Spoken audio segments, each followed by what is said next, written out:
mic. So I was like, okay, I could pick like songs from my childhood. I could do breakup and love songs. I could do songs that I'm digging right now. But I'm also like really eclectic in my musical taste, which you know. I mean, I like jazz, hip hop, classic rock. So you said you wanted a challenge. So I gave you a little of all of it. Like the Zeppelin Nas blend. Excellent. Yeah, yeah.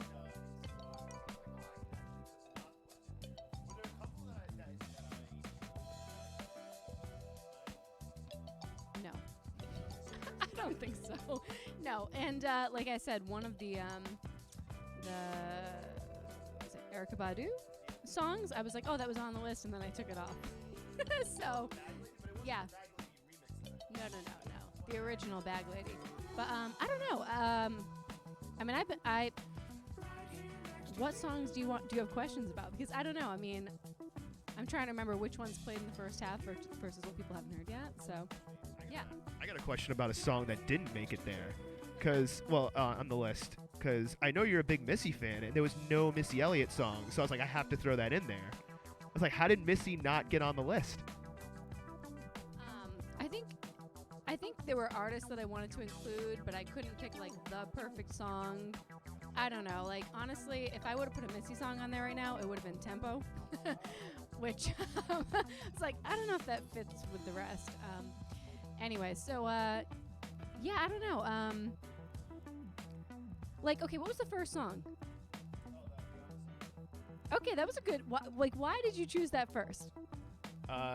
Probably because one, I always like start everything off with like a slow BPM.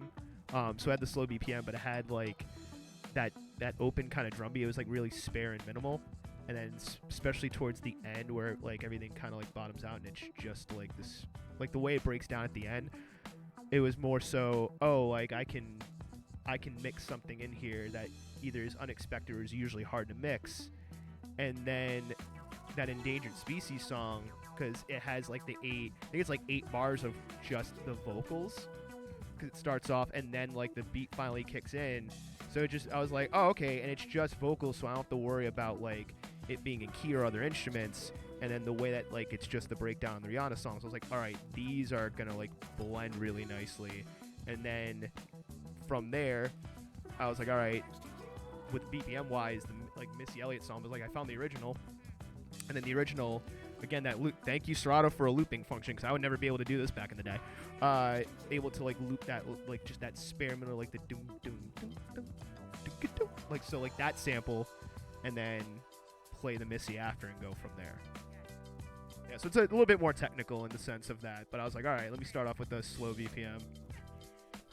I will say this. I think that like when I did come up with the song list, I feel like everything kind of embodies like a feeling or a vibe that I feel matches me. Like, so for example, I grew up listening to classic rock. Papa was a Rolling Stone, Dad was in a band. So, you know, we had a vinyl collection in our house. So I grew up listening to Led Zeppelin, Rolling Stones. So I wanted to put some of that in there. Like as a teenager, I listened to a lot of hip hop. You know, I remember going to the library and taking out CDs for my Walkman. Yes, and Erykah Badu, Mama's Gun, was one of my favorites, and I would go to the library and borrow it over and over. I was always just retaking it back out. So, yeah, that and then some of the songs like West Coast Love, that's like a newer vibe that I've kind of been leaning into. It's actually part of a playlist that I made that was inspired by like a lot of time spent in Puerto Rico last year, and like, yeah, so I don't know, it's an interesting mix. I don't know what to say about I mean, every song has like a purpose behind it, and then there's like 3 other levels to like why it made it onto the list. So it's like in Shrek, like it's like an onion. There's layers just to peel away. Gotcha.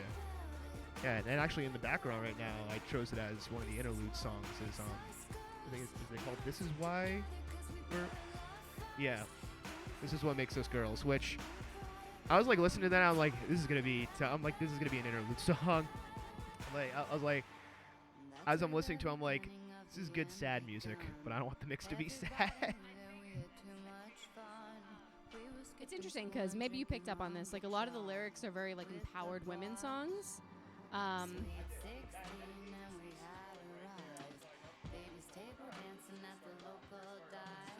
yeah, and even like the Rihanna song, like I've got to do things my own way.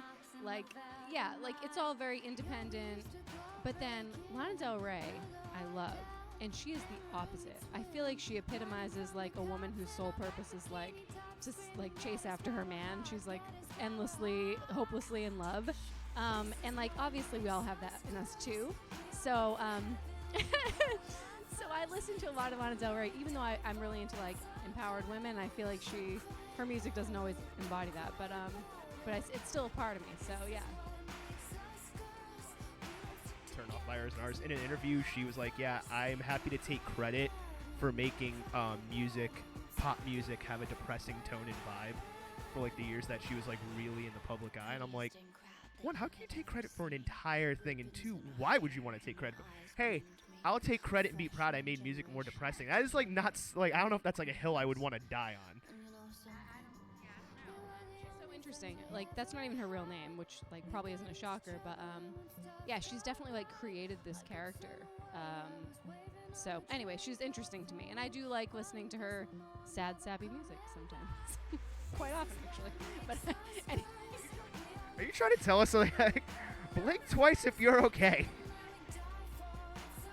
So now we're gonna get to the coffee part of this. So, oh yeah, little mocha pot pin, which I'm digging. And if you want to go back to an earlier episode, I did talk about the, I don't want to say the correct way, but like a way to not get the acidic taste out of a mocha pot. So that's a previous episode. It's the Italo Disco episode. If you want to go check that out. But how do you take your, before we get into like what we're doing here, how do you take your coffee? How do you like to make your coffee, and where do you go for coffee? So I definitely make my coffee in a French press. That's my go-to every day. And sometimes I do have a mocha pot, but I rarely use it. So it's usually French press. Depends on the season, depends on the day. Sometimes I like it hot, but most days I make it the night before so I can wake up and chug some iced coffee with a little oat milk creamer, a little non-dairy action there. And when I go out, so I like to buy local roasts. I love Coffee Exchange in Providence. I'll drive all the way out here. I live in Newport, but I'll drive here just to buy a bag of coffee. I also order some coffee from Puerto Rico that I really loved while there. I still order it, probably because I did. Yeah, I actually bought this pin at the El Museo del Café, the Museum of Coffee in Puerto Rico. Nice. Yeah, but it was closed because of COVID, so I just bought a pin. And where do I go? I mean, there's some great coffee shops all around Newport. Definitely tons of spots in Providence. I like nitro when I go out. I think it's, unlike Jason with the at-home nitro kit, I can't always make nitro at home. So if I do go out, I'll spend money on nitro. But I've been going to this really great coffee shop in Newport for a few months pretty consistently now. It's called Simple Merchant Coffee. Shout out to Simple Merchant. And I've never been a fan of the coffee and tonic or like espresso and tonic kind of vibe, but I went there and I ordered their recommendation, and it was like tonic, this simple syrup that they made, some citrus and espresso, and it was so good that I ended up buying the tonic that they actually use. The girl that works there, she said, or she owns it, she was like, we drove all the way to New Jersey to buy this tonic. That's how much we like it. So I bought a 4-pack and I brought it here because I figured if anyone's going to appreciate some $12 tonic, it's Jason.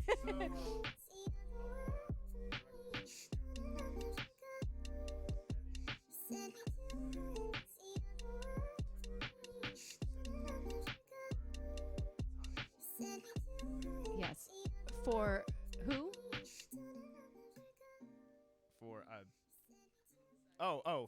For Rebel Alchemists.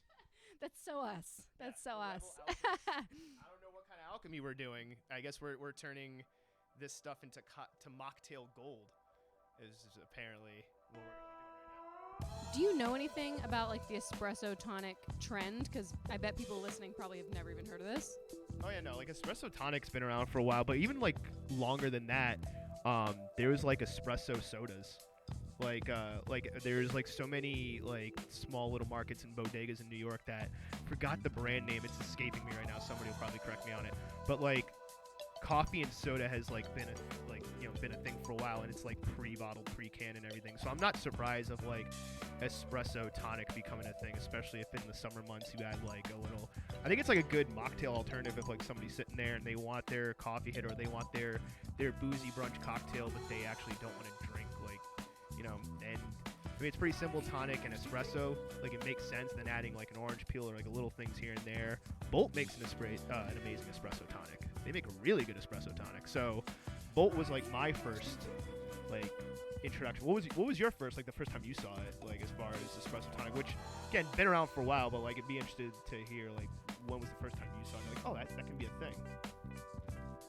Honestly, I think probably in the last 4 years or so at a coffee shop in Newport.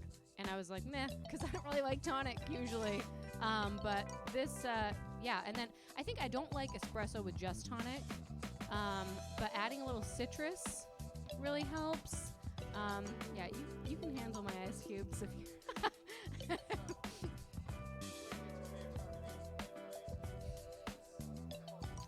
It is a line. So today... I brought the tonic. We have some coffee, espresso. I don't know, coffee. And I made my own simple syrup. So I made a... We fancy. I made...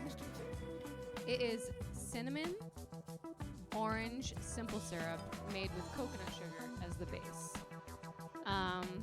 So it's in tonic water itself is already sweet, so you have to be careful like not to put too much in it. So we're gonna do tonic, the simple, coffee, and a splash of lemon juice just to break down the sweetness and the acidity.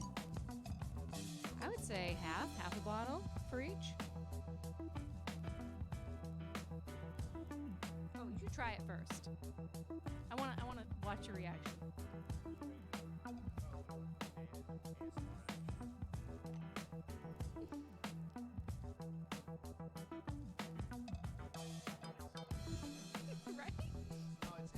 Light on like, is like tonic was the quinine, quinine, whatever the hell it's called. Like it's usually heavy on it.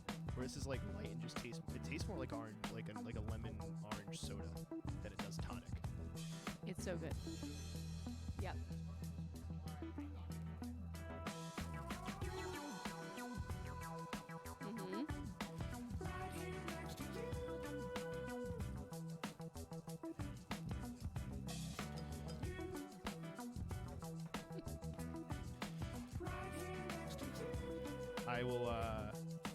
I'll pour some for you first, then I'll kill the rest of the tap.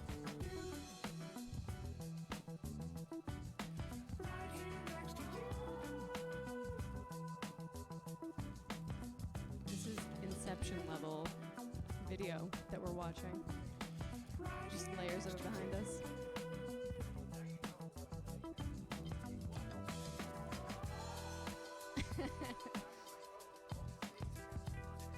Right. All right, how much of the simple should we be pouring in?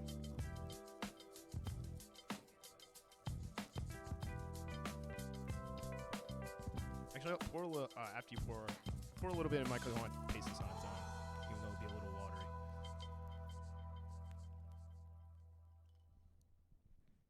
You're leaving that here, right? That's for me. Great, because I'm gonna put that in fucking everything.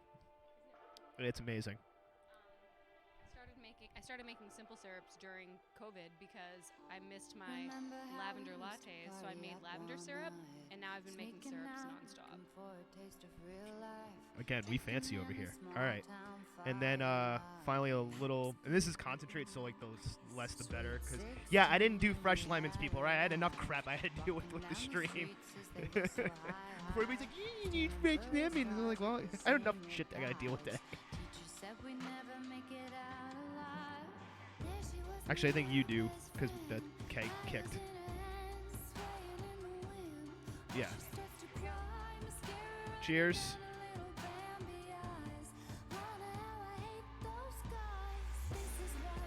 Mine tastes like just straight up like coffee soda with like a little bit of orange on the back end, which is refreshing for me. Like I could drink this in the summer all day. Yeah, go for it.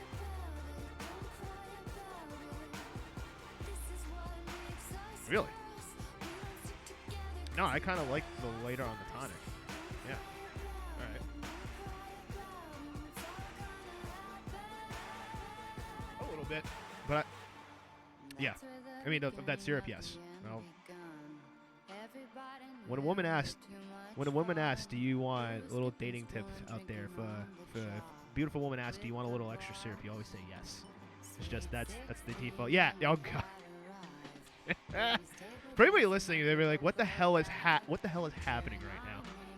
Don't worry, we're gonna get back into the music. Actually, I think there's a perfect time to transfer back into the music. So we got a second half, and you're gonna find out, along with everybody else, what songs made the cut and what songs I had to match with.